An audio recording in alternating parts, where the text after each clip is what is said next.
কে রাগ করলা?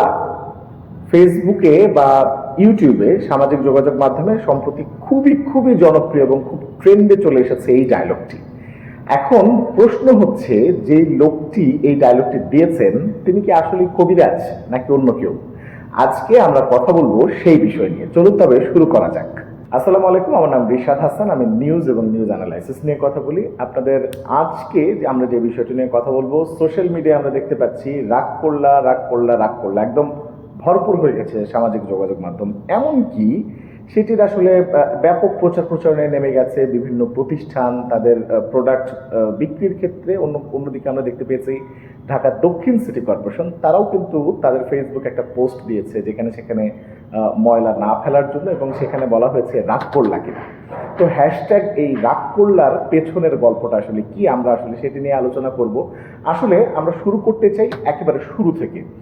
যে ব্যক্তিটি এই ডায়লগটি দিয়েছেন তিনি আসলে কে? তিনি কি আসলে কবিরাজ নাকি অন্য কেউ?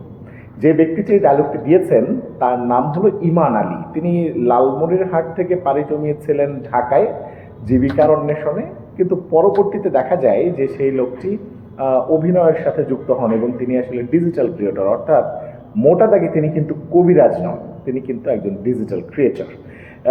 এবং বেশিরভাগ সময় বিভিন্ন জায়গায় তিনি যখন ডিজিটাল ক্রিয়েশন করেন তখন ক্যামেরা থাকে, ক্যামেরা সাথে নিয়ে তিনি কিন্তু আসলে এই বিভিন্ন ধরনের অভিনয় করে থাকেন, এবং আসলে পেশাদার অভিনেতা হওয়ার কারণে তিনি এমনভাবে সামাজিক যোগাযোগ মাধ্যমে ভাইরাল হয়েছেন যে বেশিরভাগ মানুষই কিন্তু ধারণা করে নিয়েছিল এই ইমান আলী মনে হয় একজন কবিরাজ।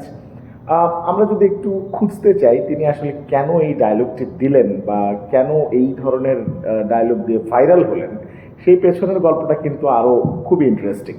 পেছনের গল্পটা হলো যে এই ইমান আলী যিনি, তিনি একবার গুলিস্তানে এরকম একটা ঘটনার সম্মুখীন হয়েছিলেন। সেখানে একজন কবিরাজ তাকে নানাভাবে বিভ্রান্ত করবার চেষ্টা করেছিলেন এবং তার কাছ থেকে একেবারে সর্বশেষ যেই সম্বল ছিল সেই সম্বলের 260 টাকা পুরোটি নিয়ে গিয়েছিল। এবং যখন এই টাকাটা নিয়ে যায় তখন তিনি ধারণা করেন যে তিনি একটি সময় সাধারণ মানুষের কাছে তুলে ধরবেন কিভাবে তার কাছ থেকে সর্বস্ব লুটে নেওয়া হয়েছিল এবং সাধারণ মানুষ যেন সচেতন হয়। তো সচেতনতার জন্য কিন্তু তিনি আসলে এই কাজটি করেছিলেন। ঘটনার সূত্রপাতটা কোথায় থেকে?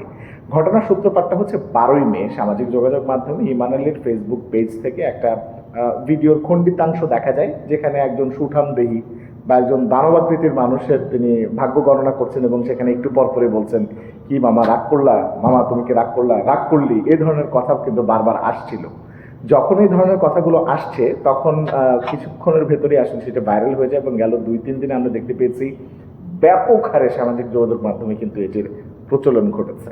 এবার আসুন আসলে এই ঘটনার আসলে সারমর্মের জায়গাটা কি, যে আসলে কেন এই ডায়লগটাকে মানুষ এত পছন্দ করছে। মানুষের পছন্দ করবার মূল কারণ হচ্ছে মানুষ এখন তথাকথিত যেসব কন্টেন্ট বিভিন্ন জায়গায় শ্যুট হচ্ছে, তৈরি হচ্ছে, বা আমাদের দেশীয় বিনোদন যে জায়গাগুলো, সেই জায়গাতে আসলে মানুষের যে চাহিদার যে খোরাক, সেই জায়গাটা আসলে খুব একটা হয়তো হচ্ছে না, যেই কারণে আসলে মানুষ একেবারে প্রত্যন্ত অঞ্চলের গ্রাম বাংলার মানুষ বা একেবারে সাধারণ খুবই সাদামাটা যে কন্টেন্টগুলো সেগুলোকে আসলে মানুষ পছন্দ করছে, এবং যে কারণেই কিন্তু আসলে এই ডায়লগটি এখন গুগলের যে ট্রেন্ড সেই ট্রেন্ডিংয়ে কিন্তু চলে এসেছে।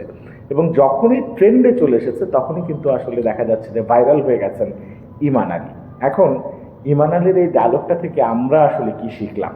এটি যদিও আসলে মিডিয়ায় বা সোশ্যাল মিডিয়ায় মিমস আকারে খুব প্রচলন হচ্ছে, কিন্তু বাস্তবিক অর্থে এই যে রাগ করলা কথাটার মাধ্যমে বা ইমান আলীর এই কন্টেন্টের মাধ্যমে ইমান আলী প্রমাণ করছেন যে আসলে ছোট্ট একটা সংলাপ অনেক কিছু বদলে দিতে পারে, এবং সেই ছোট্ট একটা সংলাপ বদলে দেওয়ার শক্তি যতটা গণমাধ্যমের আছে ততটা নিঃসন্দেহে সোশ্যাল মিডিয়ারও আছে। এবং মানুষের মধ্যে এই একটা ডায়লগের কারণে যে সচেতনতা তৈরি হচ্ছে যে এই ধরনের কবিরাজ বা যারা প্রতারণার শিকার হচ্ছে তাদের কাছ থেকে কিন্তু আসলে বিরত থাকতে হবে এবং সেই জায়গা থেকে কিন্তু সাবধান হতে হবে।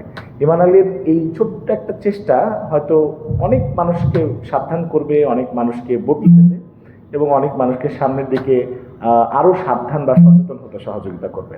আমার প্রশ্ন হলো, আপনিও কি সোশ্যাল মিডিয়ায় স্ক্রল করার সময় দেখতে পেয়েছেন এই রাগ করলা ডায়লগটা আপনার সামনে এসেছে কিনা, এবং আসলে কিভাবে এসেছে সেটা আমাদেরকে কমেন্টে জানান। ভিডিও ভালো লাগলে লাইক করুন, শেয়ার করুন, সাবস্ক্রাইব করুন এবং আপনার মূল্যবান মতামতটি আমাদেরকে কমেন্টস বক্সে জানান। কি রাগ করলা?